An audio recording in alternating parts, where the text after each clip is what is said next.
watching The Rose Table, and on today's Sunday vlog, I thought we would do something a little bit different. We have not done just a good old-fashioned cooking episode in a couple of weeks, so I thought you guys could help me prep for a fabulous dinner with my friend Jocelyn. She is coming over tonight for the first time, actually, but it's so hot. I really don't want to cook, so I'm going to show you what I make for dinner when it's so hot that I don't want to turn on my oven. Let's get started with a fantastic orzo pasta salad.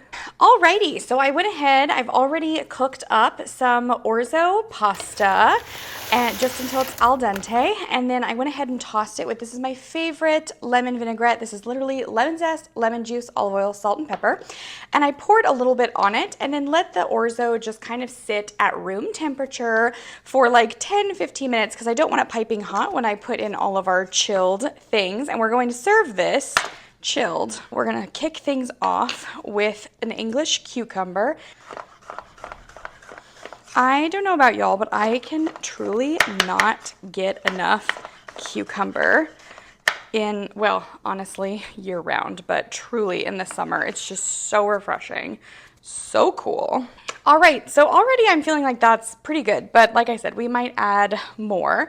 And then check out this beautiful, perfect grilled chicken, one of the most popular recipes on my website. Let me show you how I grilled this.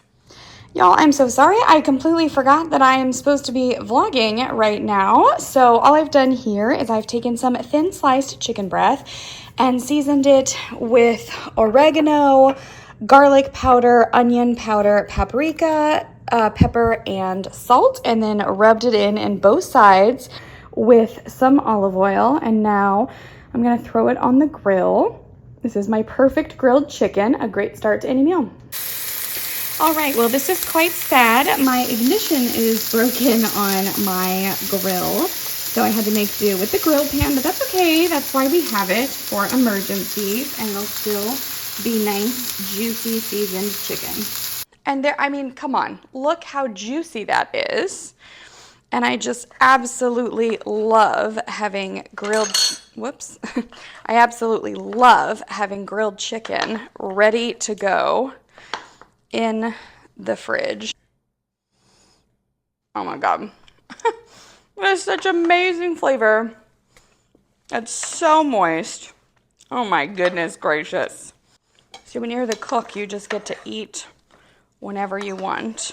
I wanted to be all like aesthetic and things, but this is how I really do things. And the Sunday vlog is not the same as one of my very professional party episodes, you know? Sun-dried tomato, absolutely rock star ingredient. Ooh, satisfying sound. And if you want to get a little bit of that oil in there, don't even be shy about it. Oh, God, this stuff smells so good. So, of course, I'm sure people are watching this going, sun-dried tomato, what the heck? It's tomato season.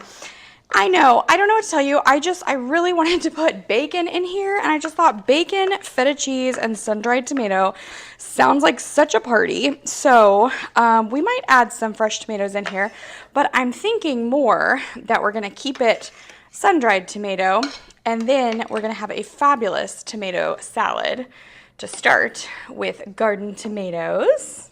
Absolutely, that's a heck yes from me. Okay, this is 4 slices of crispy bacon. Heck yes. Oh my gosh. Are you kidding me? Okay, we need to add some green. These are chives from my garden. All right. Get some green poppin'. How beautiful is this cutting board, by the way? My dad made this for me. Can you believe? Literally so fancy. Oh my gosh. How gorgeous. All right. Then we'll get our basil. Of course, this is also basil from the garden. I almost did pesto in here instead of the lemon vinaigrette. So feel free, by all means, to do something similar with pesto. Would be equally delicious. Smells so good.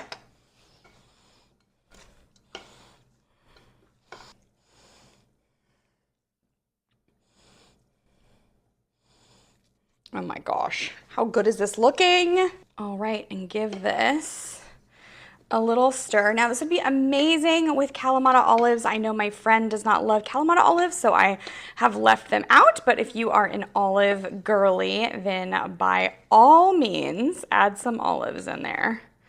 Yum!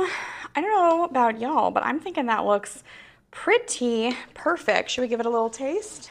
All right, let me get some tomato, some bacon, some feta, a little piece of chicken. Oh my gosh. That is absolutely delicious. Again, would be good with fresh tomatoes. You could throw some in if you want, but honestly, I kind of love it just like that. And I also like having some dressing just at room temperature. I'll cover this, and then right before serving, I'll add some dressing to make sure, because it'll absorb it as it sits in the fridge. So it's nice to kind of freshen it up a little bit right before serving, but I think that's ready to go. So now that our main course is done, let's head into the dining room and figure out how we want to set the table. Did you guys even know that my dining room could look normal? I really toyed with a lot of different things. I'm actually not going to put a table pad down tonight because we have a completely cold dinner, so it really doesn't need it. And I'm still deciding. I'm not 100% sold on this tablecloth, but let's see. This is from my Peter Pan episode. I mean, I think that could work. So I was kind of thinking rattan placemats. I think these are so gorgeous. I think I got these originally for my Jurassic Park party, but honestly, they're on my table like 100% of the time. Let's just see. I'm probably gonna move this to a shorter. Ooh, I do like those colors. Let's choose a different vase. All right. Much better. I always struggle with where to put people, but that's my favorite seat in the whole house because the air blows directly on it, but this is a lot easier to get in and out of. I think we absolutely need to use my adorable fairy tale glasses. I think I have 7 designs actually of these gorgeous, gorgeous glasses on shoptherostable.com. So I'm not gonna fill them yet, but we're gonna go ahead and, oh my gosh, that looks so cute. Okay, this is a really awkward angle, but what can I say? I'm trying to go fast. There's a reason I don't usually shoot when I have people over. Okay, so we have coral. We have the green might look nice. The sage might look nice. Hi, honey bear. Or maybe the gold. All right, so this is gonna be a little hard for you guys because you don't know my napkin ring choices the way I do. Okay, I kind of love that. Or does that, ooh, that ties into the flowers. Too busy. Okay, so I think it's gonna be this or this. So let's look at what napkin ring options we have. All right, so here we go. Tell me your vote in a comment below. Do we like the sage green napkin, or do we like the coral napkin? That's so hard. I really like them both. They're two completely different looks. I feel like this one looks more like elegant and demure, but this one is so fun, although it doesn't match exactly. Oh, y'all, that is a really tough call. I'm kind of leaning sage. What do you guys think? Let's see it without the sage on the table. See, that's like just like a lot of pink happening. And that's with the sage. I think I like the sage. Let's do it. I just grabbed a bunch of candles to ask you guys which ones you like, but I immediately made the decision as soon as I saw it. Let's see, that looks good. And then, yeah, you know what's funny? It really bugs me to have a table set for 2 for you guys, because of course I normally like film all of my tables with 6 people for my dinner parties. But when my friends come over, way more often than not, I have 1 or 2 friends over at a time. So they're very used to seeing my table set for like 2 people, which I don't know, does it bug you guys? Would you comment below and tell me, if you were just having 1 person over, would you have the chargers on the table, or would you just not have the chargers? We'll see. I might actually take the chargers off when I set food, because then I don't have to mess with the center. I could kind of like put all the food back here which is kind of tempting. So I might take the extra guys off. All right, I had to give the cantaloupe, this is a Tuscan cantaloupe, it's striped. Had to give it a little taste to make sure that it was acceptable because I'm not gonna lie to y'all, I am just extremely picky about cantaloupe. Like, it has to be juicy. And this guy, he's just there. It's not like the best cantaloupe I've ever had, but it is acceptable. It's to where I will serve it. I'm not sure if Jocelyn likes cantaloupe, but fingers crossed. Oh! Oh my gosh, I literally almost dropped that. All right, let's try to cut this one a little smaller. It's always hard for me to do stuff like in frame because I'm very messy when I cook. And so it's such a challenge for me to like contain it all right here in the shot so you guys can see everything. Sometimes, the few times that I make anything and don't vlog it, it's like such a treat. It feels like a literal walk in the park to me. So this is one of my go-to appetizers in the summer. This is hands down one of my favorite side dishes slash appetizers in the summer because I'm very lazy and I don't like to cook in the summer. I'm pretty upfront about that with people. Whoops, hello. Hello. There we go.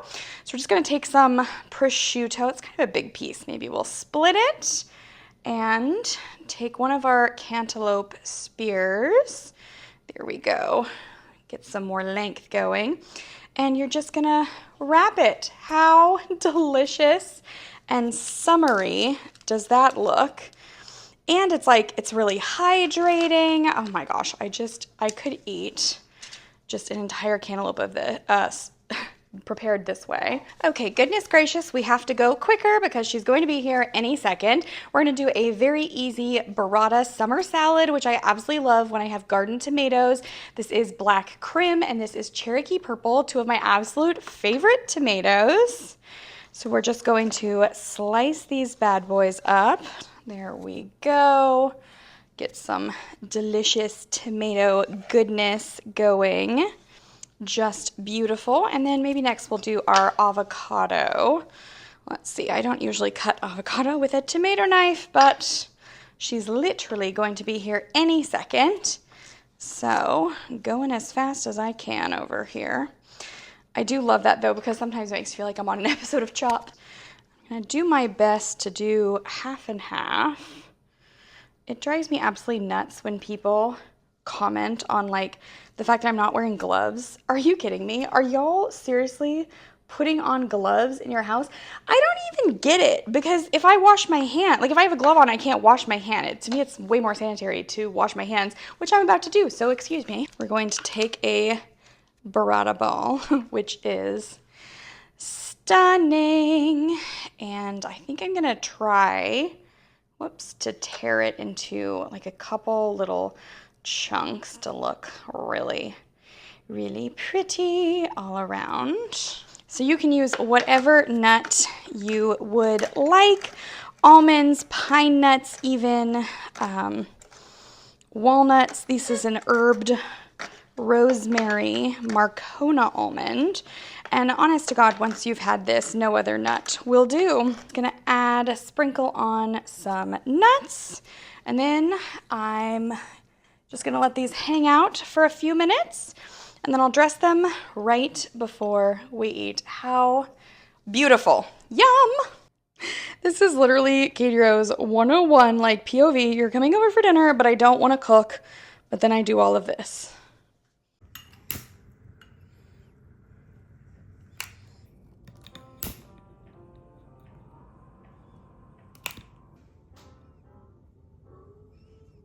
And there you go, dinner is served. We started with the salad and toasted buttered baguette, then ate the orzo pasta salad with prosciutto-wrapped cantaloupe.